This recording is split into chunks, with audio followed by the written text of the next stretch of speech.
La hepatitis es la inflamación del hígado. Sus causas pueden ser infecciosas, como las hepatitis virales, o no infecciosas, que se dan por el consumo de bebidas alcohólicas, obesidad, enfermedades autoinmunes, fármacos y reacciones alérgicas. De acuerdo con la Organización Mundial de la Salud, la hepatitis viral, causada por uno de los 5 virus de la hepatitis, llamados tipo A, B, C, D y E.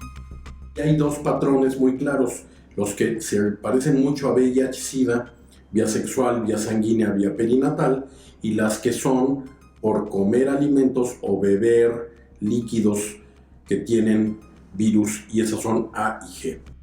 La hepatitis A y la E son causadas generalmente por la ingestión de agua o alimentos contaminados, mientras que las hepatitis B, C y D pueden transmitirse a través de transfusión de sangre o procedimientos médicos invasores en que se use equipo contaminado. En el caso de la hepatitis B y C, la transmisión se da de la madre a la criatura en el parto o de un miembro de la familia al niño, y también por el contacto sexual. La buena noticia es que para A no tenemos un tratamiento efectivo, pero tenemos extraordinarias vacunas que previenen en un muy alto índice la posibilidad de contraer hepatitis A. La B, hay tratamiento con un éxito relativo, pero tenemos también una extraordinaria vacuna.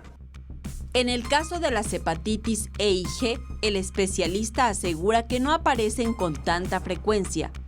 Sobre la gravedad que puede causar la hepatitis tipo C, abundó que hay una gran oportunidad.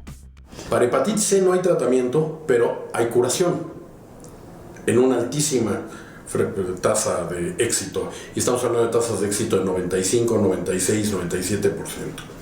D no puede ocurrir si no hay B. Siempre que prevengamos B, con la vacuna prevendremos hepatitis D. Saray Mariscal, 21 Noticias.